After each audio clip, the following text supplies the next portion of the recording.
लोमड़ी और तोते की चालाकी, झूठ और सच की जंग। घने जंगल में एक चालाक लोमड़ी रहती थी। वो हमेशा आसान शिकार की तलाश में रहती और दूसरों को धोखा देकर फायदा उठाने की कोशिश करती। उसकी यही आदत पूरे जंगल में मशहूर थी। एक दिन उसने देखा कि एक हरे भरे पेड़ पर एक तोता मीठे फलों का मजा ले रहा है। लोमड़ी के मुंह में पानी आ गया। उसने सोचा, अगर मैं इस तोते को किसी तरह बेवकूफ बना लूं तो फल और तोता दोनों हाथ आ जाएंगे। लोमड़ी पेड़ के नीचे जाकर मीठी आवाज में बोली, प्रिय तोते, तुम्हारी आवाज कितनी प्यारी है।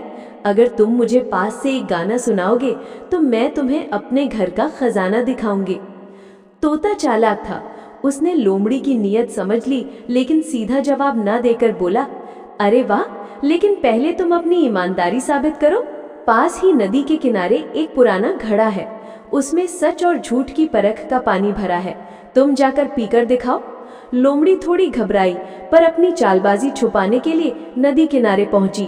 उसने पानी पिया और तुरंत उसका पेट फूलने लगा। जंगल के जानवरों ने हंसते हुए कहा, देखो, ये झूठी लोमड़ी है। यही पानी सच्चों पर असर नहीं करता। लोमड़ी शर्म से जमीन में गड़ गई। उसने तोते को पकड़ने का सपना तो दूर, अब जंगल के सामने उसकी चालाकी भी उजागर हो गई थी। मगर तोता शांत बैठा रहा और बोला, झूठ चाहे कितना भी मीठा क्यों ना हो, देर सवेर सच सामने आ ही जाता है। तोते की बात सुनकर बाकी जानवरों ने ताली बजाई।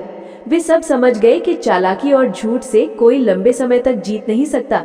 ईमानदारी ही सबसे बड़ा खजाना है। उस दिन से लोमड़ी ने अपने तरीके बदलने की कसम खाई और तोता जंगल का सच्चाई का प्रतीक बन गया। जंगल के छोटे बड़े सब जानवर सीख गए कि झूठ की उम्र छोटी होती है, लेकिन सच हमेशा जीतता है। क्या आप चाहेंगे कि मैं इस कहानी को बच्चों की किताब जैसी आसान भाषा और चित्रण सुझावों के साथ भी लिख दूं?